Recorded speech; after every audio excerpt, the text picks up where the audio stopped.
In the meantime, let's look now outside the 5 boroughs. When you look at federal data, there is a big difference between New York City and the rest of the state, and that's population growth. Now, there is some good news here. Most of the state's cities grew over the last decade.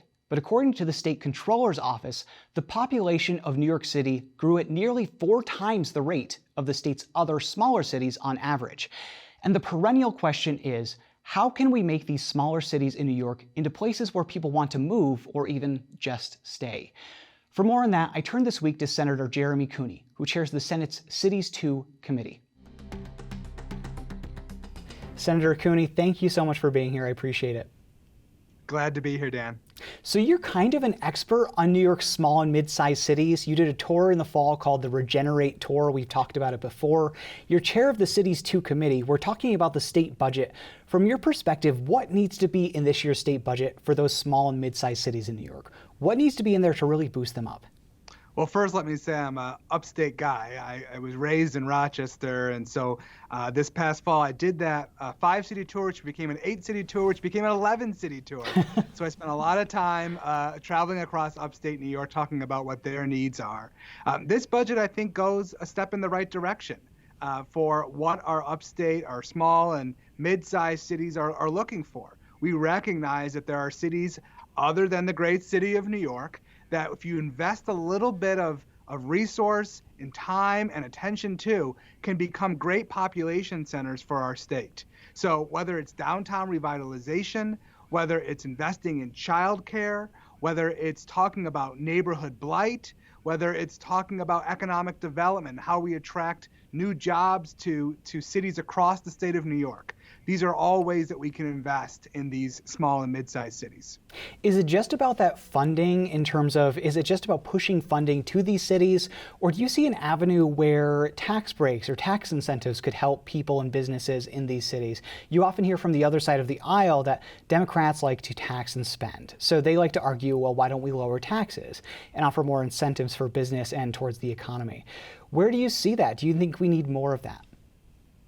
I absolutely do. I think that we have seen since the elimination of the SALT tax, a lot of New Yorkers talking about the impact that taxes have on their ability to stay in our state. That said, I also saw a governor who prioritized taxes and recognized that middle-class property tax payers need a break. And so she proposed an acceleration of a middle-class tax rate cut in her budget. She also talked about a property tax voucher in her budget. So she recognizes those same issues that we're hearing in cities across upstate New York. But listen, it's tax dollars, when invested wisely, that can make all the difference in creating these vibrant city centers that will really change the shape of New York. There's no reason that New York State has to be just about New York City. It can be about Buffalo and Rochester and Syracuse and Albany and Yonkers and everywhere in between.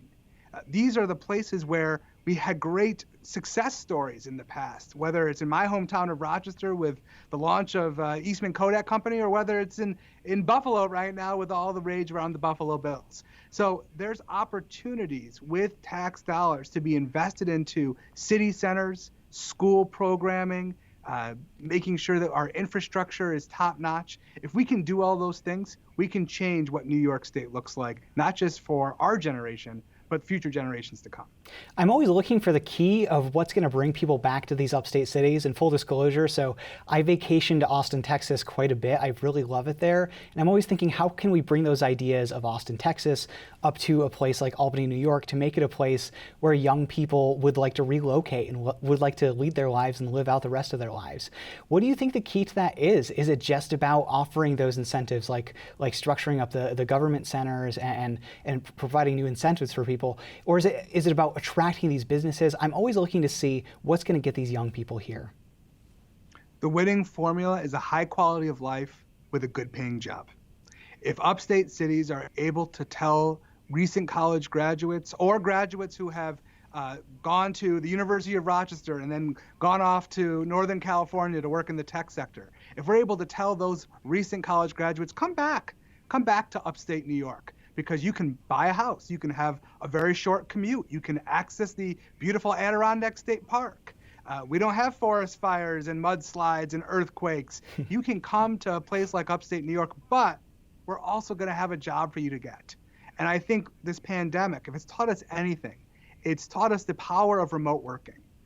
Citizens can choose to move wherever their feet will take them and wherever their laptop can get plugged into. So we have to be intentional about investing in cities like the upstate New York cities I visited on this tour. Because if we do that, people will be intentional about not just visiting the big cities that we hear about on television, like Austin, Texas, and others, but exploring our own backyard. And cities like Rochester, which have a wonderful arts and cultural scene. So I think it's, again, quality of life, but you have to have good paying jobs. And that's what the state of New York can work on doing. Absolutely. So you mentioned the governor's proposal for a property tax rebate when we first started speaking. I'm wondering if you think that goes far enough to lowering the state's property taxes. As you and I both know, for people who want to buy a home in upstate New York, that's often a critical barrier in some counties that have higher property taxes than others. And often those higher property taxes come in counties with large urban centers. So do you think that the state needs to go further and do something beyond the rebate to try to lower these property tax bills? Well, certainly it's a step in the right direction. And I also think it sends a very important message that we recognize that this can be a burden on working class families. But I think it'll also take all of us in the state legislature working with our partners at the federal level to make sure that all of the advantages that state and local taxes on in terms of our federal tax deductions can be made. I think that's a critically important factor that we can't just brush off after a campaign season. This is something that is going to continue to weigh on the minds of New Yorkers for years to come. But again, I go back to how are those tax dollars spent? Where are those resources going?